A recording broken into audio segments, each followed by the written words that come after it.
welcome to Kyiv. It has happened. This is Ukraine's capital. What seemed unthinkable in the 21st century is now underway. A democratic country has been invaded by its nuclear-armed neighbor on multiple fronts. People are not safe in their own homes. It is a full-scale attack, forcing Ukrainians to decide whether to flee or to fight. Russia is using fighter jets, missiles, ground forces, and special forces, attacking from the east, the north, and the south, targeting both military infrastructure and major urban centers, including the capital city. From Kharkiv to Chernihiv to Kyiv, civilian-occupied zones were not spared by Russian missiles. The widespread invasion commencing in the early morning hours Thursday. Fear isn't stopping these folks from going to a country that's under attack. At first, the pastor here at AVL City Church had just planned to send aid to Ukraine, but then he felt compelled to go directly there himself.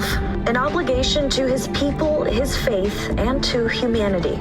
There's always fear, but whenever you have that sense of obligation, then the fear takes a back seat. That's what's driving Pastor Sergio to go to Ukraine, the country he fled back in 1989 to escape religious persecution when it was under Soviet control. We know oppression, we know communism, we know where freedom is lacking. And he won't be alone on his trip back home. What started out as just me going by myself, we ended up actually moving into and getting a team to go. So there are 4 of us. His mother, brother, and another leader with his church are flying to Poland on Monday, later planning to cross the border into Ukraine. We strongly feel like God is sending us. They're primarily bringing monetary donations, along with some medical and personal hygiene products. All of the donations they've received will go directly to people who need it.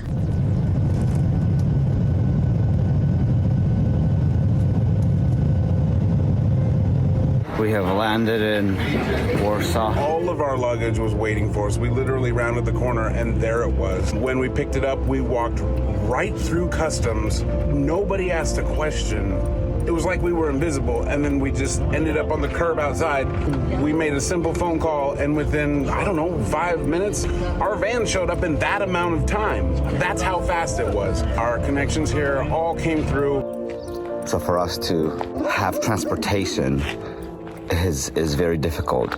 But then to go and have an actual van that we can drive and use for as long as we need to is unbelievable. This is huge, guys. This is when God goes before you. This is the stuff you don't worry about the details, because God is a God of details. And we're gonna take it to Ukraine is insanely miraculous.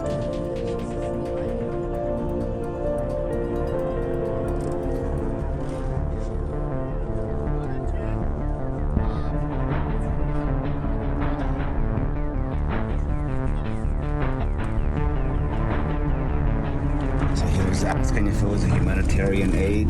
We said yes, and they just led us through to the next part. It's getting real. This is a lot more tense than I planned for.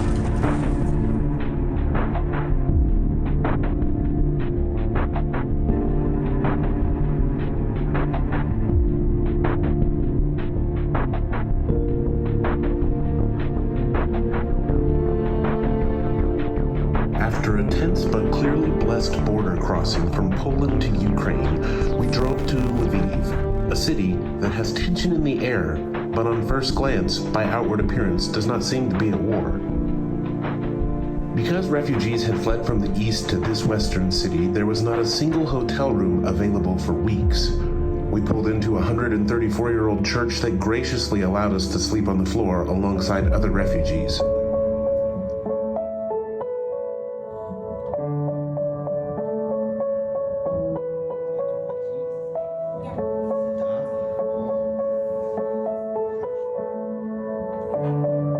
This is when we met Yury, a physician now running a shelter for hundreds as a full-time volunteer.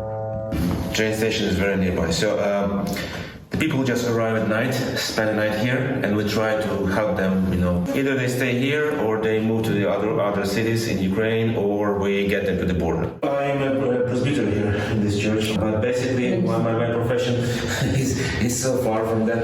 I am a doctor of physical and medical sciences. I don't make any money here. Why are you here? You make more money as a doctor. This is my church, so I serve here. That's my duty.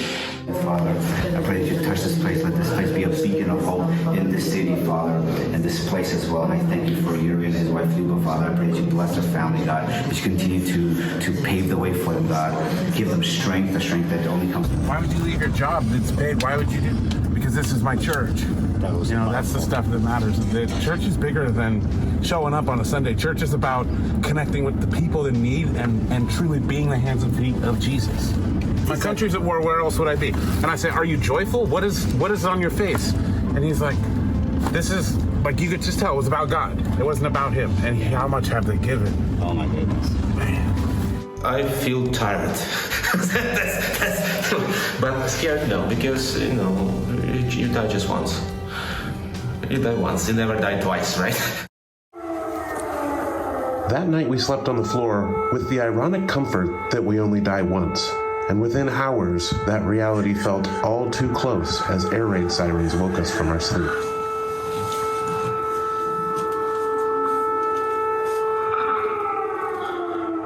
Russia's attacks on Ukraine are heading further west toward NATO allies. 6 missiles were launched at the western city of Lviv. Ukraine's defense systems took down 2 of the weapons, but the others took a direct hit on the town that is about 40 miles from the border with Poland.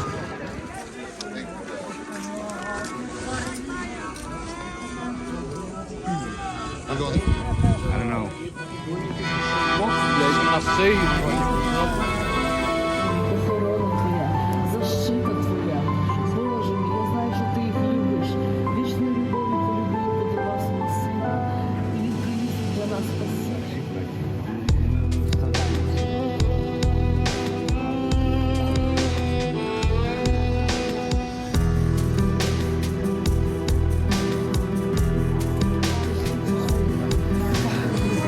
Just met somebody that is working in a rural hospital, and we were able to give an incredible amount of supplies. Well, this is so amazing. The people taking wherever we have like hospital stuff to the hospital in the Chernihiv, and they're working like everywhere, not just in the hospital because it's a war zone. So they have so much doctors, like they came together and working outside the hospital. In hallways, whatever they need. We had 50 pounds of medical stuff easy that we gave them in a huge bag, going straight to the front lines where we can't even go. And God arranged all of it. So we really praising God for what He's doing. Just amazing. How everything just put together. It's so amazing. One local business is an indoor entertainment escape room. They're definitely not hosting games in a city under siege. We met the owners and listened to their plight and empathized. God chose us to come here to meet with you. That is not a coincidence. And so we're here to bless you, not because we are good people, but because we have been forgiven of so much. We have done so much wrong in our lives. But we're here because God loves us, and He wants me to tell you that He loves you. He is near. He is not far. He is not gone. God sees you and wants to bless you, and that's why we came here. Ти знаєш, скільки горе в цій страні, Господь. Я знаю, що твоє серце вливається кров'ю. Я знаю, Господь, що Ти, Господи, любиш народ цей. Я знаю, Господи, що Ти заботишся за нього. І я знаю, що Ти любиш цих людей, яких зараз ми молимося разом. Господи, я прошу Твого благословення. That guy, he was just listening. And then he interrupted my mom and basically said, so wait a minute, you're telling me that you guys knew that there's a war going on here, and then you decided to get on the plane and travel halfway across the world to come here to help. And mom's like, yes. He's like, wow, I can bless that. I can be a part of that. And then he reached out and then hugged my mom and hugged all of us. I think he was just floored because he thought that we were just here as like tourists, kind of like in our own little thing. But when he realized that it was intentional, it blew him away. That's God. After blessing businesses and individuals in Lviv, we piled in the van and headed east to Ternopil. This is where we met with Dennis, a missionary that has spent time in the Asheville area but is now in Ukraine, heading up an intense ministry rescuing women, children, and the elderly from the front lines of war in the capital city, Kyiv. But overall, we're working together with different churches, different ministries to create really a network that is helping people be fed, equipping people on the front lines, and helping those that are evacuating get out and be safe. I honestly think that in this time, God is moving powerfully. Our biggest prayer need is for the Lord to just protect the hearts of the people that are going through trauma. And that became one of the next steps in our ministry. Listening, praying with, and comforting the refugees as they shared their traumas. Yes, the people stay in подвал. Basement. Yes, 10 days without water, without eating, without electricity. Cold, very cold was snow. Girl like my daughter, 8 years, she died in this. Yes, because soldiers don't give corridor. Oh, I very want home. I want home. I want kiss my mommy. Your mother is very good woman, and you.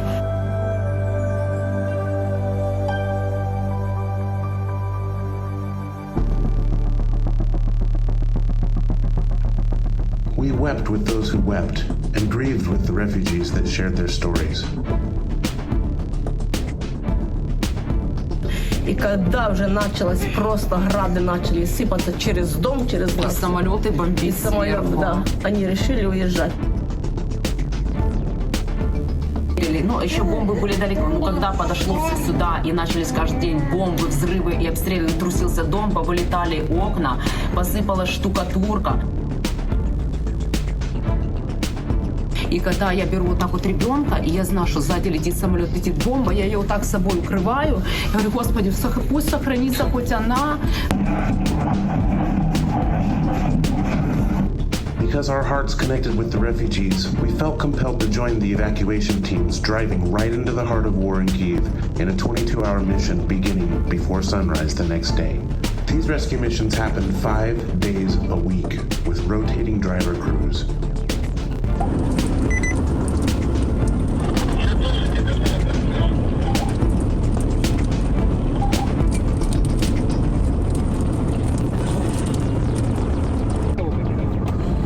So we're going to an undisclosed location to deliver some aid to the front line and also pick up some children and bring it back west to safety.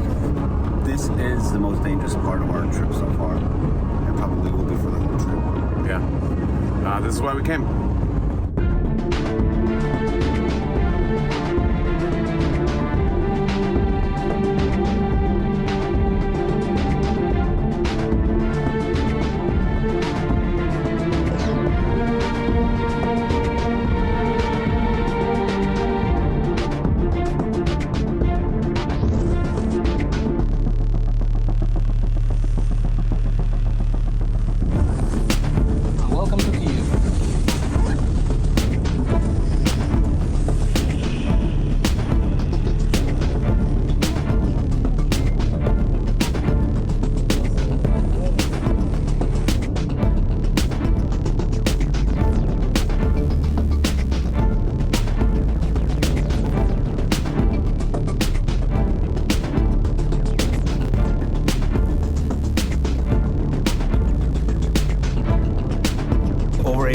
With 4 vans full of supplies, bringing it into the city, and we're just unloading supplies and produce, and then we're going to pick up children, women, elderly, and men, evacuate them.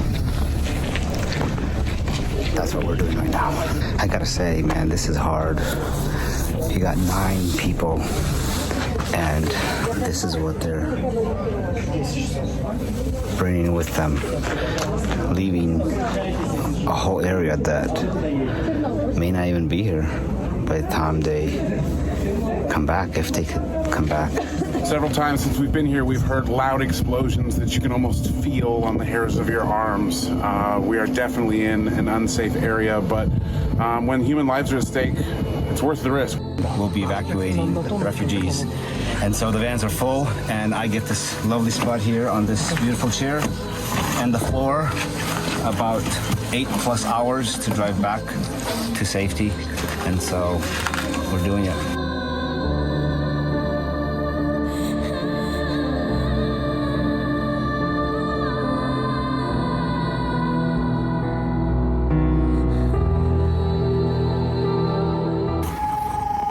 So that's air raid sirens going on right now, and they're basically telling people to take cover. So hopefully they don't hit too close. But we'll see. We gotta drive out of here.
Thousands of refugees are arriving at makeshift shelters on the floors of churches that have been turned into massive sleeping centers with soup kitchens. They're run completely by volunteers.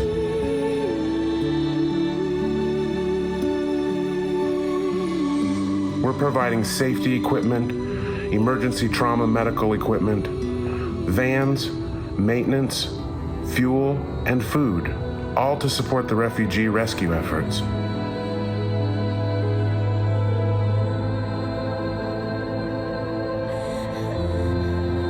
These 22-hour rescue missions go on 5 days a week, pulling the most vulnerable women, children, and elderly from the front lines of war.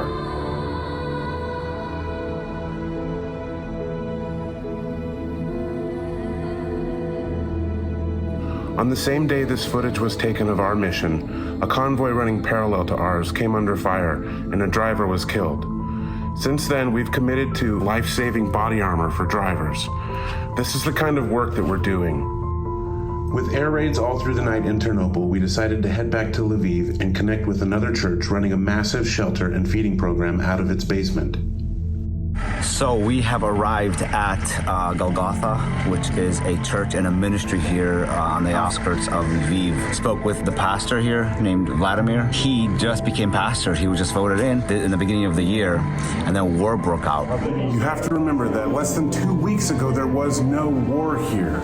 And so churches have pivoted to pick up the needs of their communities by turning their churches into bomb shelters and housing facilities and care centers for people that are now displaced and hungry and needing a place to sleep at night. It's easy to take for granted how many people it takes to serve, and from the youngest to the oldest, people are working because they care and they love their communities.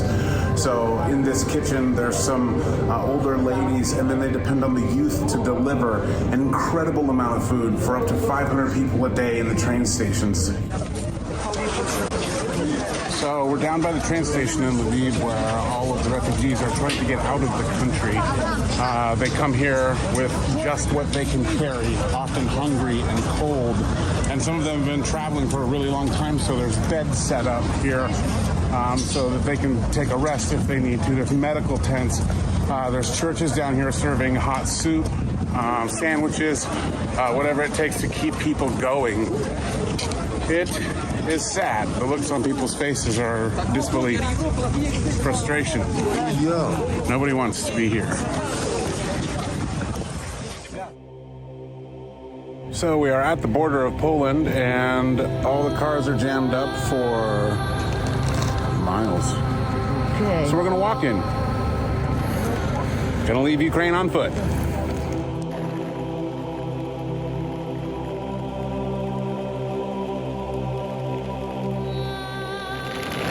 We just walked for miles from the Ukrainian border to the Polish border and on the other side of Poland. And we were just with the refugees, with all these people, with all the women and boys and girls and kids, and really just experienced the full effect and impact of walking and fleeing Ukraine, and also the warm reception of the Polish people. They have it all so organized and so warm and so compassionate. We are stunned at how we were received, completely blown away at every level. And for us, though, we know where we're going. We have a ride coming, we have a flight scheduled, we have a hotel to stay in. And so for us, we're good. But for everybody else, they just get here and then they figure out what's next in most cases. So much work that still needs to happen. And you notice like women and children, and the women would have these red puppy eyes because they could tell they've been crying a lot. And they're trying to be strong for their kids, and they're smiling for their kids. And it's like this rough journey, and a lot of them are walking through. And then as soon as you hit the border, you come to Poland, and they like welcome you with open arms. They're fleeing a war-torn country, and the stuff they're carrying is the only thing they have. Very sobering moment to be a part of. Not what we expected. We didn't even plan this. We were going to take a train, then we were going to drive across. Plan C prevailed, and this is what we did. We walked, and the experience was humbling. I don't know what to say. I've never experienced that before. I don't know what to say. We are joined in studio this morning by Yury, Sergio, and Ferrin. They just got back from Ukraine. How are you feeling since you've been back? Oh, I mean, I'm trying to readjust. You know, it's kind of a little bit of a relief. Yeah. And also, kind of want to go back. You know. Yeah. I wondered about that, how strong the urge was to go back.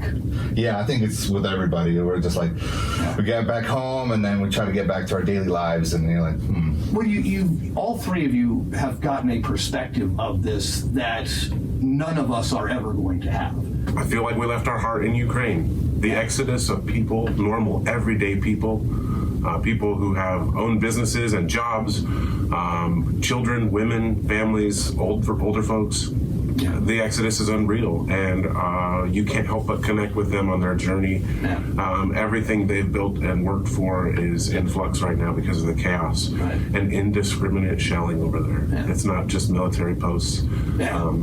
And so that's heartbreaking. And so when you see that firsthand and you witness and you listen to those trauma stories, you connect, and it's hard to re-engage when you come back home, knowing that there's such a difference to be made there for people that can help. What really impressed me was the church. I think the church got together and, I mean, they went on, let's go mode. Like, we got to take care of things. And they would bring food to the places where there's a lot of war going on. And, they would band together. And, as like Ukraine came together, which was really nice because it's a very divided country, just like ours is. But the churches there also came together, which was really impressive. I mean, they would, like Ferrin was saying, they would open up the church and, as refugees would come in, they would have just like a building like this with beds and stuff on the floors, and they would feed them. And I mean, that was what really was like, wow. I mean, the people there was just, they don't work for money. Everything is done for free, 7 days a week. The drivers there are just absolute rock stars. They would go into the hostile situations and get these families, get these parents, get these moms and kids, and get them out of there and take them into Lviv or Ternopil. I mean, it's a dangerous job, and it's a long job. It's 18 to 20, 24 hours a day. And so, and they have, not only the Ukrainian military, you got the threat of hostiles. And one day you could be driving, like many have, just driving, doing what you've been doing for the past 2 weeks, and you get attacked. So, I mean, the church was what I really took back, and it was really, really awesome to see how they came together. We did not show up as heroes and save the day. And that's so important for you to know. We showed up and identified churches that were already extremely busy helping everybody and needed more resources and more manpower. And we came alongside them with the resources that you sent with us. And so don't get it wrong. The heroes were already working so hard, and we came alongside them. The van situation, I just heard about this yesterday because we're working out some details with vehicles, because that's a big need with the corruption, and the ability to get things across the border is much more difficult. We didn't know this, and I just found out, and I didn't tell these people, but this van that picked us up and that we took across the border with zilch issues, in the previous attempt, they wouldn't let this van go into Ukraine. That's why it was left there. And that's the van that picked us up, and they're like, well, let's give these Americans a shot. They just forgot maybe that God was like, yeah, go for it. And it was so quick. So knowing that the vehicle issue is a big issue there, but then also knowing that this particular vehicle was problematic and it was rejected from coming into Ukraine, that we just drove in smoothly was so God. Our consistent reaction was like, wow, look what God did. Wow. Like the whole time, every little thing, we're like, okay, well, what do we need? Let's pray for it. Boom. And God shows up. Wow.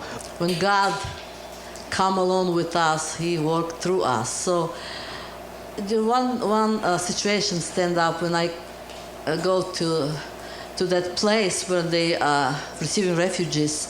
Boy left to the Kiev. I will stay there. They don't want for me to go with them. So I really want to.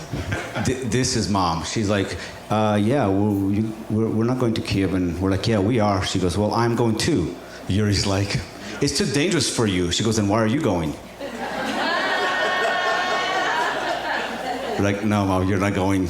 What's the thing that parents say? Just because I said so. So I remember I come in like in the morning. It's a little bit later in the morning, and I step into the kitchen, and just greet everybody and say, "So gross, what I could do for you? How can I help?" And the lady looked at me and she say, "Oh, you're already doing it with your smile. You're already doing it." So I just saw the girl. She's cleaning building, and I say, "Let me do it." She said, "No, I need to have something to do." I say, "Well, I want to just help. Whatever, doesn't matter." "Well, you're from America. You want to just come here and clean?" I say, "Well, it doesn't matter. We all got children. Doesn't really matter." And the only thing where I just really, really see God's hand and how God healing the hearts through us. It's amazing. And you just think about it, like God healing a person. And I was like witness. The next morning, that lady was so much different. She said, I will sleep like a baby. So you see that lady go to like new people who comes, and just God working power, healing power, go through her and help another person. And it's so amazing, so amazing. Yeah, I gotta brag on my mom a little bit. She was a rock star at the place that we were staying at. It took us like an hour to leave because nobody wanted to let her go. She was just talking to everybody, and it was really awesome. There are people who could not like hug their moms, and so she became like a surrogate mother for them. And I think it's really cool because it's not her. Like when you say God use me, you show up and you're like, God, how? God's like, right now with your smile, right now with cleaning the toilets, right now with just going with the person, right now with just listening, right now with praying for them, right now give them finances, give them medical thing. And so it's the best position to be is like, God, what do you want me to do right now here? And every place is different. And so it's weird for us to even share about what we've, quote unquote, done. But the vision for a church really just, has legs. It's like God through us, like God through our church, God through us over there. Every amount that you give, we are committed to giving 100% of that directly to the Ukrainian refugees. There are no administrative fees attached to this. 100% of what you give goes straight to providing food and fuel and medical supplies to these places caring for refugees. Please give. We need your help. Go to avlcitycenter.com and click on the Ukrainian Relief Fund. We're counting on your support. Бог любить теж Україну, Бог любить людей. Ми з Америки. В Біблії написано, що так би Бог полюбив світ, що віддав свого сина однородного, щоб той, хто повірив його, не загинув, але мав вічне життя. Це я констатую те, що Христос нас любить дуже. Прийміть його як свого Спасителя своє життя. І щоб шукайте церкву, яка євангельська, що вірить в Христа. Тому що тільки Христос написаний в Біблії, єдиний, що дорога до мене. Тільки Христос.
So, while our first journey in Ukraine helping the refugees came to an end, our hearts clearly are compelled to continue and return with more aid.